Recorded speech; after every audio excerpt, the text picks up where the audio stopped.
평가원을 꿰뚫는 날카로운 시선, 이젠 나의 것이 된다. 안녕하세요. 저는 압구정 센티움 학원에서 영어를 가르치는 김진혁 강사입니다.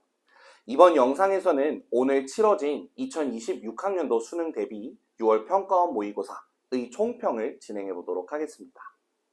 제가 이번 총평에서 준비한 파트는요, 크게 이제 전체적으로 그 독해 문항들에 대해서 주요 유형별로 분류를 해서요, 여러분들한테 전달하고 싶었었던 그 각각의 유형별 출제 포인트라든지 아니면 유형별 성격들 간단하게 소개를 드릴 거고요.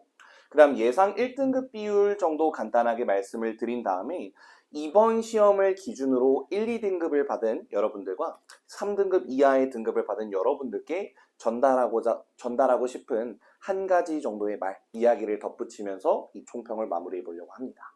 그럼 총평 바로 한번 시작해 볼게요. 네, 먼저 오늘 6월 평가원 모의고사 치르느라 많이 긴장도 되셨을 텐데 이른 시간부터 꽤 늦은 시간까지 모의고사 치르시느라 너무 고생 많으셨습니다. 그 말씀부터 먼저 드리고요. 한번 유형별로 살펴보도록 할게요.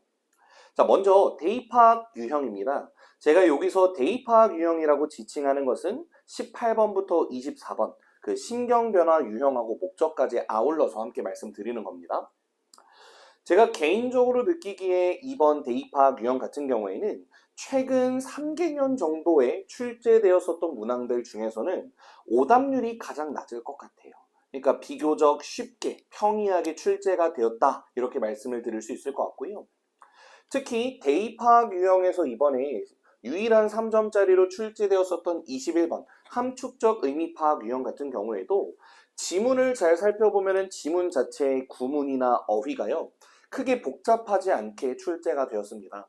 그래서 21번 지문 역시 전체적인 대의를 파악을 한다든지 정답을 도출하는데 크게 어려움이 있지는 않았겠다라고 판단이 됩니다.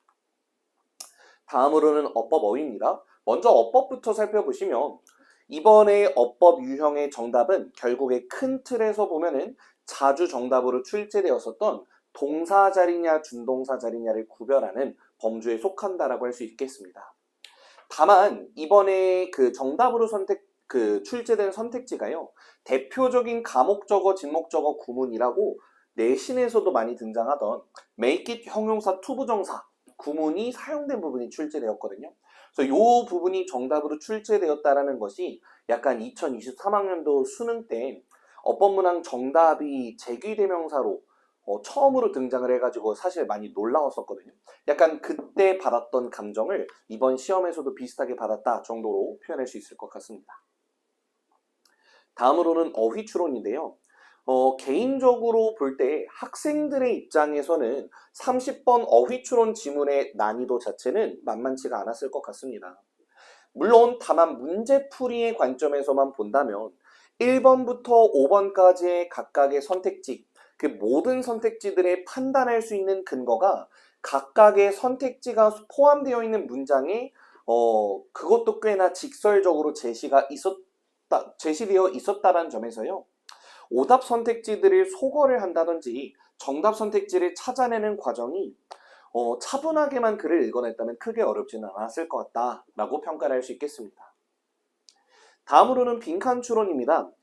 빈칸 추론 같은 경우에는 32번과 34번이 3점짜리로 출제되었는데 이번에 빈칸 추론은 딱 3점짜리로 출제되었었던 두 문항이 평가원 측에서 변별력을 주려고 노력했었던 흔적이 보였었던 문항입니다. 평소에 꽤나 2점짜리임에도 불구하고 꽤나 어렵게 출제된다고 하는 31번 문제 같은 경우에는 이번에는 지문에 제시되었었던 두 가지 사례 있잖아요. 그 두 가지 사례에 너무 몰입했을 때는 오히려 감성적으로 접근해서 1번과 2번을 선택지로 골랐을 수도 있겠다는 생각은 했어요. 하지만 그 외의 선택지를 고르셨다면은 사실 그거는 빈칸 뒤에 이어지는 문장의 핵심적인 표현으로 등장했었던 animal cognition 이라는 단어를 놓쳤기 때문인 것 같습니다. 그래서 만약 그 animal cognition 이라는 단어만 잘 잡으셨다면 이 cognition 이라는 것을 바탕으로 동물들도 서로를 가르칠 수 있다는 게 요지였거든요.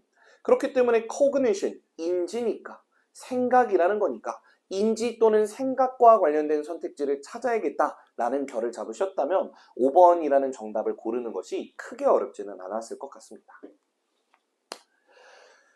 대신 3점짜리로 출제된 이 두 문항에 대해서 논의를 좀 해보자면요. 그냥 뭐 당연히 정해진 것은 아니지만 통상적으로 3점짜리로 출제가 되는 빈칸 유형 중에서는 34번이 보통 가장 어렵다라고들 많이 말을 하잖아요. 근데 이번에 개인적으로 느껴졌었던 난이도는 34번보다 오히려 32번이 문제 난이도가 높았을 것 같아요. 더 정확히 말씀드리면은 사실 둘 다 그렇게나 까다롭지는 않았어요. 다만 평가원 측에서 학생들을 속이려는 의도가 보였었던 그 선택지 구성을 갖고 있었던 게 32번이어서 이렇게 말씀을 드리겠습니다.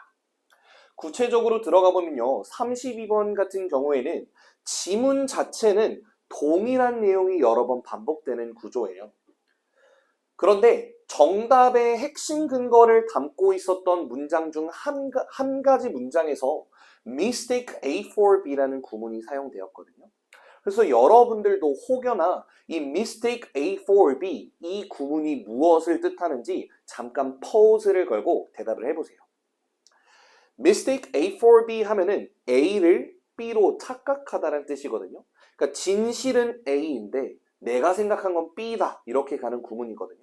만약에 이 구문을 이해하지 못했더라면 32번 문제의 요지의 맥락을 잡는 게 어려웠을 수도 있겠다라는 생각을 하고요. 혹여라도 잠깐 포즈 걸고 대답을 해보셨을 때 제가 설명드린 그 대답이 나오지 않으셨다면 구문 학습이 필요한 상태라는 거 당부드리겠습니다. 또 한편으로요, 이 32번 지문을 너무 큰 범주에서만 이해를 하셨어도 4번 선지의 behavior를 놓치고 속았을 수도 있거든요. 그래서 제가 평가원이 학생들을 속이려고 만들었었던 오답 선지가 있다고 말씀드린 게 4번 선지는 딱 behavior만 빼고 보면 완벽한 요지에 가깝거든요. 그래서 낚시성 선택지가 하나 있었다라고 말씀드리고요. 34번 같은 경우에는 지문 자체가 갖고 있는 추상성으로 인해서 시험 현장에서 이 지문의 내용을 100% 이해하는 학생은 거의 없을 거라고 생각이 들었습니다. 다만 빈칸 이후의 문장들을 통해서 여러 번 근거를 반복적으로 서술을 했다라는 점, 그리고 선택지들 중에서는 32번과 달리 오답을 유도하는 매력적인 선택지가 있지는 않았다라는 점에서 개인적으로는 34번보다 32번 문제의 오답률이 조금 더 높게 나오지 않았을까라고 추측을 하고 있기는 합니다. 그 다음 순서 삽입으로 넘어가면요. 순서 삽입의 2점짜리 문제들은 그래도 비교적 평이하게 풀렸을 것 같아요. 다만 3점짜리로 출제된 순서 삽입 문항은 꽤나 챌린징한 요소가 있었다라고 말씀을 드리겠습니다. 각각 살펴볼게요. 먼저 순서 같은 경우에는요. 36번, 37번 모두 각 알파벳의 첫 문장에 기능어라고 불리는 것들이 제시가 되지 않았습니다.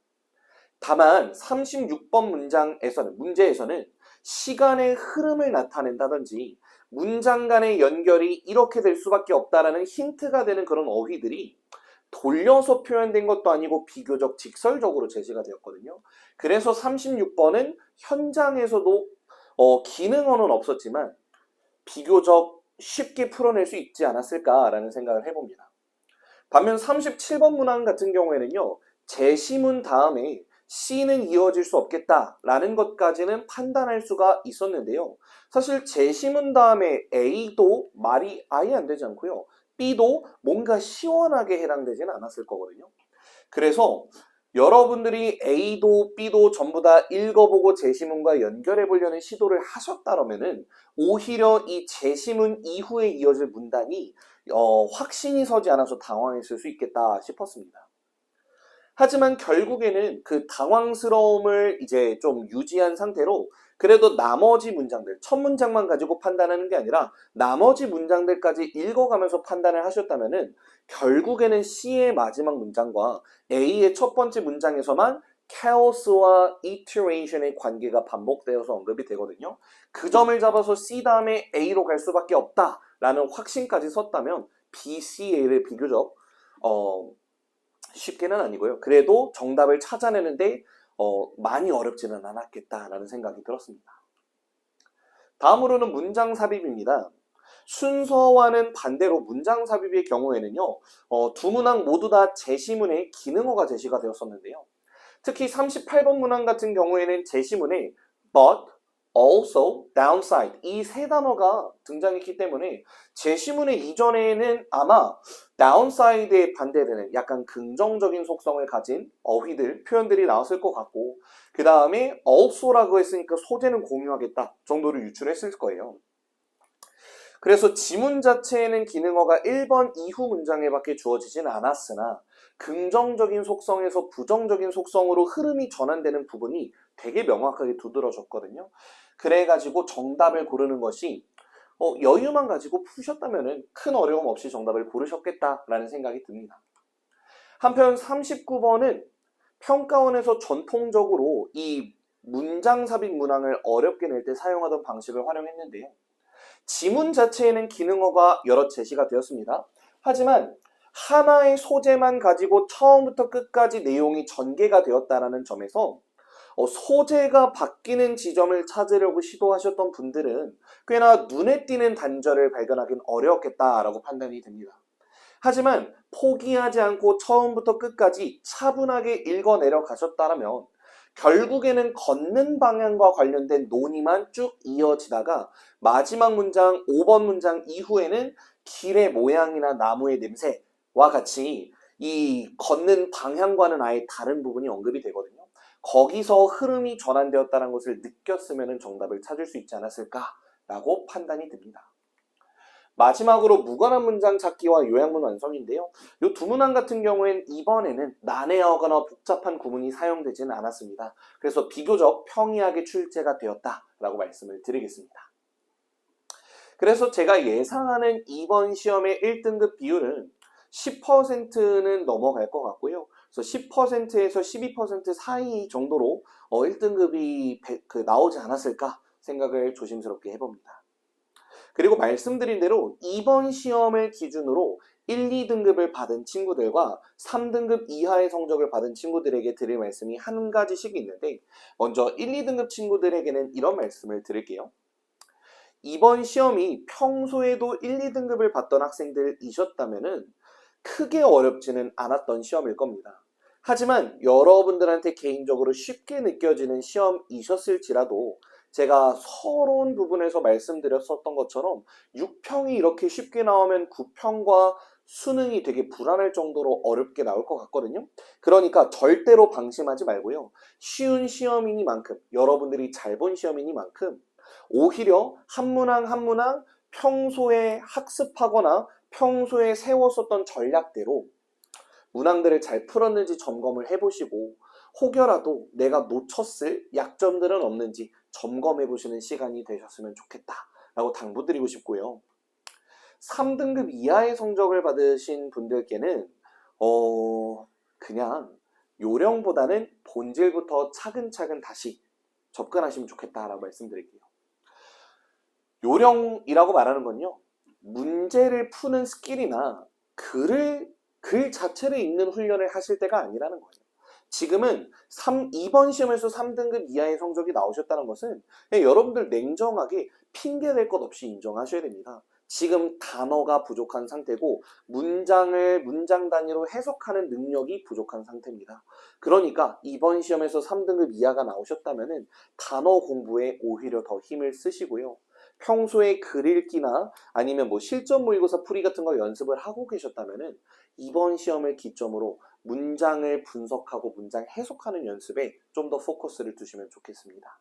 그래서 제가 추천하는 방법 한 가지는 최근 3개년 정도, 이번 6평을 포함해서 최근 3개년 정도 평가원 기출문제들만 모아가지고 하루에 5문장 정도를 해석해보는 연습을 하겠다. 각을 잡으시고 여러 바퀴 돌리세요. 여러 바퀴. 한 번만 돌리지 말고 처음부터 짜르르르륵 갔다가 다시 처음부터 짜르르르륵 갔다가 저는 개인적으로 적어도 10번 이상 돌려도 상관없다고 생각하거든요. 그렇게 요령보다는 본질부터 학습하셨으면 좋겠고 동시에 제가 차근차근을 강조해 드리는 이유는 6월 평가원 모의고사가 치러졌지만 이제 첫 번째 모의고사잖아요. 첫 번째 평가원 모의고사잖아요. 그러니까 너무 조급한 마음 가지고 갑자기 평소에 하던 템포와 다르게 영어에 급발진해서 시간을 막 쏟지 말고 그러다가 다른 과목까지 놓치니까요. 평소와 밸런스는 동일하게 유지를 하되 차근차근 매일매일 포기하지 않고 약속한 정해진 시간대로 시간을 투자를 하시면서 학습을 하시면 좋지 않을까 이렇게 말씀을 드릴 수가 있을 것 같습니다. 네, 이것으로 제가 이번 6월 평가원 모의고사에 대한 총평, 저의 개인적인 의견이니까요. 뭔가 동의가 되지 않는 부분들 충분히 있을 수 있음을 사전에 먼저 이렇게 말씀을 드립니다. 그래서 의견이 다르시더라도 너른 양해 부탁드리고 그냥 한 사람의 그 수능을 오랜 시간 동안 파온 제 입으로 말하긴 뭐하지만 그래도 나름 10년 이상, 10년 가까이 파온 전문가로서 그냥 한 가지 관점을 제시해 드리는 것이다 라고 생각하시면 좋겠습니다. 참고가 되시면 좋겠고요. 다시 한번 오늘 시험 보시느라 진심으로 고생 많으셨습니다. 제가 이제 이번 이후 영상에서는요, 평가원 모의고사 이제 독해 전반부와 후반부를 나눠가지고 해설 강의 진행을 할 겁니다. 이제 18번부터 30번까지 그 내용 일치 파트만 제외하고 18번부터 30번까지 전문항을 전반부로 칭할 거고요. 그럼 31번부터 43, 45는 안 풀고 42번 문항까지 푸는 것을 후반부라고 해서 이렇게 전반부, 후반부 나눠서 그 타임라인까지 작성해서 올려드릴 테니까요. 여러분들 혹시나 해결되지 않은 문항들이 있다면 참고하고 챙길 거 챙기고 넘어가시면 좋을 것 같습니다. 다시 한번 정말로 오늘 하루 고생 많으셨고요. 오늘 하루는 푹 쉬시고 내일부터 다시 힘차게 달리는 하루 되셨으면 좋겠습니다. 지금까지 들으시느라 고생 많으셨습니다.